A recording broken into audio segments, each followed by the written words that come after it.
ters yaxşı söz. İnşallah. İndi Johnny yaparam biraz qabağınıza. Yaparam biraz qabağınıza. Görüm gəzirəm də inşallah elə bir şey. İtlərlə it çıxsa qabağınıza boğuşturacağam inşallah. Neçə vaxtdır Johnny boğuşturmuram. Ya bir də dişi itlə video gəlməni istəyirsiniz inşallah. Məncə istəyirsiniz çünki dişi itlə bir video çəkmişdim inşallah. Yəni o hələ də 6-8K baxış gəlmişdi. Yəni sağ olun baxdığınıza görə, bəyəndiyinizə görə. Yəni dişi itlə video gəlmək istəyirsə, bu videoya ən az uşaqlar 30-dan çox bəyəni etməlisiniz, bəyənməlisiniz uşaqlar. Like atmalısınız. Çünki inşallah indi qabaqda həminki bir dəfə ağit var idi. O var. Bu da uşaqlar şeyin topuşu ilə, Ramalın topuşu ilə. Gəl Johnny get qabağa kamerada görüşək. Ramalın topuşu ilə bu boğuşmuşdu. Ramalın topuşu, bu ikisi də ağitlə Ramalın topuşu bu təşləmişdilər. Bu ikisini də yox uşaqlar. Ağiti boğmuş ama topuşu boğamamışdı. Ya biraz topuş.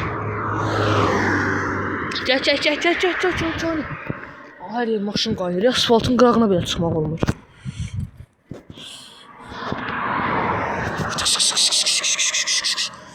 Oldu. Bunlar ne oldu axı? Bu nədir yala? Axını başı keçsin.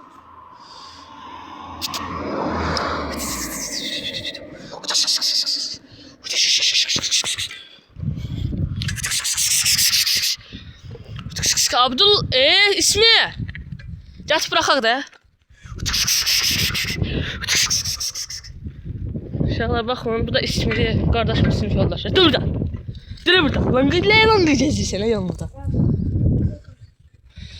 Yaxşı qardaş o deyərəm burada. Boğuşdurum. Sən səslə nə oldu hə? Zarafat edirəm, boğuşdurmayacağım.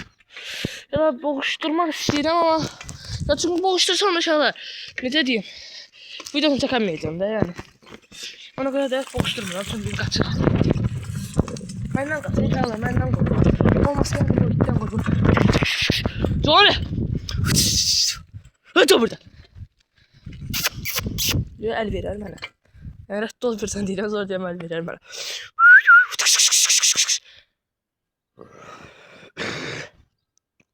İkisini də quyruğu görək inşallah, görək. Neyse yalar. Getdik çıqa. Üzrəkdən düşürəm, bir dəqiqə şey video seçim. Gəl, sonra gəl.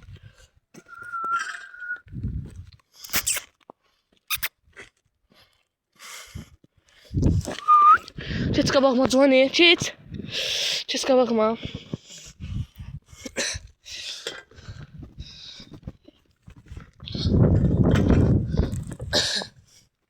İnşallah o çayın videosuna öyle de uşaqlar. İnşallah indi yer quruyacaq da. Elə inşallah palçıqdır.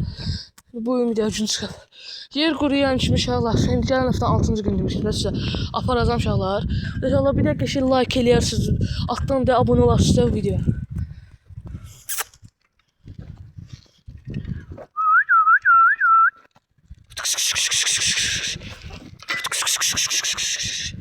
Hadi içeri yerisin inşallah.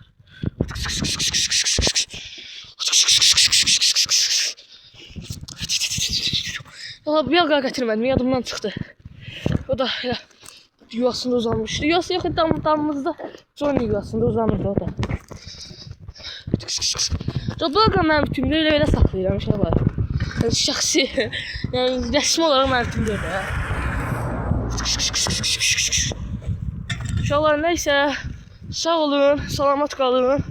Altdan kanalına abunə olub bəyənməyi unutmayın. Özünüzə yaxşı baxın.